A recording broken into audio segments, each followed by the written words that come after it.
Por supuesto que el gobierno nacional presta mucha atención a la situación de los productores y si están o no liquidando en este contexto donde, por supuesto, tiene como uno de los principales objetivos la acumulación de reservas. Vamos a meternos de lleno en el análisis de este tema con Lucas Caratini, economista especialista en mercados, que ya está conectado con nosotros. Lucas, ¿cómo estás? Buen día. Rocío, ¿cómo estás? Muy buenos días, un gusto como siempre estar acá conectado con vos. El gusto es nuestro. Bueno, ¿qué dicen los números de este tema súper importante para la economía? Bueno, si vamos a los datos puros y duros, si querés, de lo que es la cosecha de soja, que obviamente de lo que se considera la gruesa es el principal cultivo, obviamente, entre lo que resta comercializar y lo que se comercializó pero no tiene precio, que se conoce como la operación de con precio a fijar, vos tenés aproximadamente el 93% de toda la cosecha. ¿Qué quiere decir esto? Prácticamente no hubo comercialización hoy de lo que es la cosecha gruesa, ¿no? Que te diría que es algo relativamente interesante el dato, porque a pesar de esto, hubo liquidación de otros actores, que no son el agro, que en este caso es sobre todo el sector hidrocarburífero, el sector energético, si querés, y bueno, obviamente a costa de también de estar bastante pisadas las importaciones, el Banco Central, sin el agro liquidando, puede acumular reservas, ¿no? Claro, claro, claro. Bueno, es súper importante eso, ¿no? Que ya además estuvo cambiando la cuenta respecto al número que esperaba el gobierno nacional a lo que dicen los analistas del mercado que podría llegar a ser ese número de ingreso de dólares. No, sin duda, pasamos, si querés, a principio de año de hablar de una cosecha récord. Hoy, por lo pronto, vamos a tener una cosecha de un año normal. No que eso sea malo, obviamente, pero bueno, no vamos a tener una cosecha récord, principalmente producto de la fuerte caída en los precios internacionales, ¿no? Que vivieron las commodities los últimos meses. Obviamente también tuviste el impacto de lo que fue la ola de calor y lo que se conoce como la chicharrita, eso puntualmente en lo que es la cosecha de maíz, con lo cual te diría que contra la foto de lo que fue el año pasado, aproximadamente vamos a tener entre 5.000 y 7.000 millones de dólares de diferencia. No que no sea positivo, obviamente, pero obviamente lejos de los valores que se hablaban en un primer momento que rondaban entre los 15.000 y 20.000 millones de dólares. Claro. Si el campo liquida, ¿es porque el dólar es competitivo? ¿Es porque lo necesita? ¿Es porque tiene que pagar todavía la campaña anterior? ¿Qué análisis haríamos sobre eso pensando también, ¿no?, en la cotización del dólar oficial? Bueno, acá te sumo, si querés, también hay algo relativamente positivo, que es el cambio discursivo del gobierno. Esto se lo preguntaron al ministro Caputo el lunes, perdón, y él al respecto dijo que es una decisión de los productores liquidar o no, porque bueno, obviamente son bienes de los productores, con lo cual, a diferencia de, si querés, lo que planteaban otros gobiernos, incluso si querés el gobierno del el presidente Macri, hay un cambio discursivo al respecto y no hay un apuro del gobierno por ver esa liquidación. Obviamente, si vamos a lo que es lo práctico, el 70% de todos los dólares que entran producto de comercio exterior son producto del agro, con lo cual es fundamental que el campo liquide. Y bueno, vos tenés varias variables para que el productor decida liquidar o no. Como bien dijiste vos, tenés la decisión de pagar deudas de la campaña anterior. No nos olvidemos que el año pasado tuviste la peor seca de los últimos 100 años aproximadamente, con lo cual fue una campaña muy mala, con lo cual tenés muchos productores que tienen que pagar esas deudas. Tenés que encarar la campaña del año que viene. No nos olvidemos que a mediados de año ya arranca lo que es la campaña 2024-2025, principalmente con la siembra del trigo, con lo cual también tenés esa decisión fundamental ahí. Y obviamente el dólar bajo también, en dólar bajo juntado con lo que es precios internacionales bajos, obviamente te acentúan la decisión de no querer liquidar. Y además, si vos sumás que los productores en este caso están afrontando un aumento en dólares muy fuerte de lo que son los insumos que tienen que comprar para, obviamente, encarar la próxima campaña, también es un desincentivo a liquidar. Y si querés, obviamente, está el dato de hay la mayor venta de lo que son silobolsas de los últimos años. No nos olvidemos, las silobolsas se usan para el estoqueo, con lo cual está todo dado para que la liquidación por lo pronto sea relativamente baja y los productores, los que pueden, obviamente, los que se pueden financiar principalmente, esperen a mejores condiciones para arrancar la liquidación, ¿no? ¿Llegarán esas mejores condiciones? Dijo recientemente el ministro de Economía que dejen de especular, ¿no?, con una corrección del tipo de cambio que no va a pasar, que sigue siendo competitivo y que siquiera habría que mover tanto ese 2% mensual del crawling peg. Bueno, eso es efectivamente así. Yo, obviamente, creo que el gobierno va a tratar de mantener lo más posible el dólar, obviamente, para acentuar lo que es la baja de la inflación.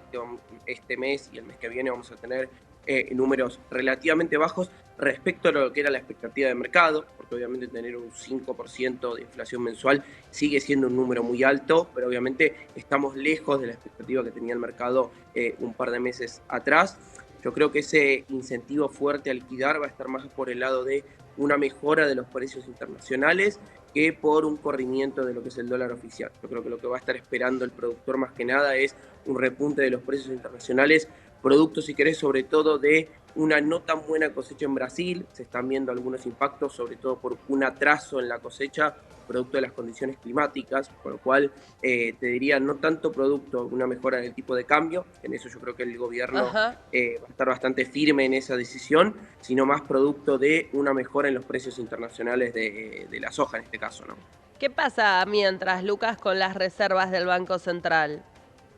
Bueno, el lunes, en este caso, perdón, el viernes de la semana pasada, hubo una caída de 2.700 millones de dólares, que fue producto al pago del Fondo Monetario. No nos olvidemos, el gobierno juntó los vencimientos que tenía a lo largo del mes, que se pueden juntar a fin de mes, para, bueno, obviamente hacer el pago al organismo. Pero al día de hoy, desde el arranque del gobierno, se siguen acumulando sistemáticamente reservas. Prácticamente, bueno, ahora con el pago al fondo, ese número volvió a bajar, pero prácticamente estábamos neutros en lo que es las reservas netas, que es la variable siempre que hay que estar viendo y no tanto Sí, las reservas brutas. El problema, como siempre, que es algo que ya discutimos con vos en algún momento, es esta acumulación de reservas es principalmente producto del no pago de claro. importaciones, porque, bueno, si vos vas a los números más finos, prácticamente toda la acumulación que vos lograste conseguir y prácticamente todas las compras que tiene todos los días el Banco Central en el mercado es producto de importaciones que no se pagaron, ¿no? Bueno, eso es súper importante. Incluso fue esta medida, ¿no? Este bono Bopreal para esa deuda tan alta que acumuló Sergio Massa. ¿Qué está pasando con las licitaciones del bono Bopreal? ¿Por qué edición van y si está teniendo el éxito también que esperaba? Bueno, por ahora estamos en la tercera etapa. La primera y la segunda serie fueron completas, fueron relativamente exitosas. Esta tercera serie, al principio también, ¿qué es lo que pasó? Con la baja fuerte del tipo de cambio y con el precio al cual tienen que acceder los importadores a ese bono, al importador le queda un precio al dólar aproximadamente entre 1.200 y 1.300 dólares. Con lo cual, teniendo un dólar financiero, en este caso en torno a los 1.060, 1.050, está perdiendo un poco el incentivo de acceder a ese instrumento y prefiere directamente ir y comprar los dólares vía mercado, ¿no? Si querés, se va a sumar algo interesante ahora, que es el Boreal Serie 3 va a poder ser utilizado para cancelar dividendos que no han podido ser girados en los últimos años. No nos olvidemos que desde 2019, producto del cepo en este caso, tampoco se estaba permitiendo a las diferentes empresas hacer giros de dividendo al exterior. En la mayoría de los casos son empresas que tienen que girar dividendos a sus casas matrices. Hoy lo Claro. que se está dando la posibilidad es de cancelar esas deudas vía el bono Bopreal, con lo cual hay que ver si ahora, sumando esta nueva variante, hay mayor demanda de producto de las licitaciones, ¿no? Pero bueno, Ajá. obviamente la variable fundamental del por qué no está teniendo demanda hoy, más allá que el resto de las series es un instrumento que tiene un volumen considerable de negociación en mercado secundario y no en las licitaciones, es producto de la diferencia fuerte que hay en el tipo de cambio. Antes de despedirte, Lucas, ¿qué número tenés de inflación? ¿Qué pensás que puede llegar a pasar en ese sentido? También recientemente cuando habló el ministro de Economía dijo que nos va a sorprender directamente el próximo número de la inflación núcleo.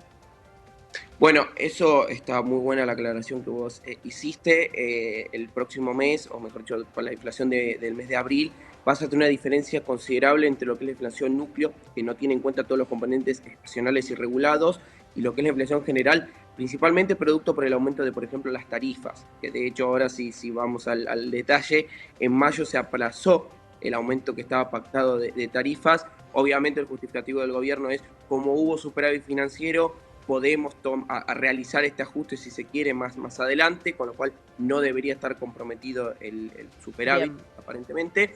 Yo te diría que vamos a tener una inflación general en torno al 9% aproximadamente, lo cual es una baja considerable desde la última medición, y una inflación núcleo tendiendo al 5% aproximadamente, con lo cual es una desaceleración muy fuerte. Si vamos a la foto, estamos prácticamente en los niveles previo a la crisis que sufrió el ministro Massa durante la administración anterior, con lo cual es positivo, obviamente sí, dado que estamos obviamente corriendo una inflación considerablemente alta.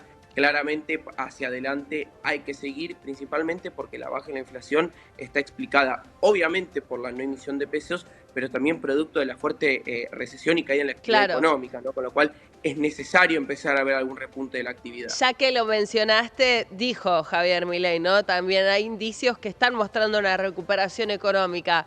¿Los ves vos, Lucas? ¿Cuáles serían en ese caso? Bueno, en este caso, si querés, ya no te voy a hablar de algún indicador puntual, te puedo hablar de lo que hablamos en el trabajo con los diferentes clientes, y sí es efectivo que en el último mes se vio un repunte. Obviamente no podemos hablar bajo ningún punto de vista de niveles de actividad récord ni nada por el estilo, pero se están viendo repuntes en diferentes sectores, y sí, obviamente el dato objetivo es lo que es el índice de trabajadores formales y registrados, en este caso no los informales. Es el primer mes que le empieza a ganar a la inflación, junto con febrero, con lo cual, Perdón, aclaremos, sobre meses de pérdida, o sea, siguen estando sin abajo. dudas, bajo Es el ningún primer punto de mes vista que se le ganan por recuperó la baja de la inflación, pero si hacemos un promedio de diciembre a efectivamente. ahora, ni de diciembre digo, incluso durante el gobierno de Alberto Fernández, el balance es No, pérdida, el cierre sin final es ningún tipo de pérdida. dudas. Sin ningún tipo de dudas, cuando vos ves la foto completa, todavía no se alcanzó a recuperar el nivel de salarios reales de lo que fue el máximo, que fue aproximadamente $1.900, eso es real. Lo que es, si querés, interesante para la dinámica hacia adelante es el salario real dejó de caer, con lo cual eso debería ayudar, obviamente, si esto sigue así y las paritarias le siguen ganando a los aumentos de precios, que yo creo que este mes vamos a volver a ver ese fenómeno. Deberíamos obviamente empezar a ver un repunte de la actividad, pero efectivamente también, como bien acotaste vos, todavía nos falta mucho para ver una recuperación consistente de Claro. los salarios en términos reales. Bueno, Lucas, como siempre te agradecemos mucho el contacto y el análisis sobre estos temas. Gracias. No, por favor, Rocío, muchísimas gracias a ustedes. Hasta luego.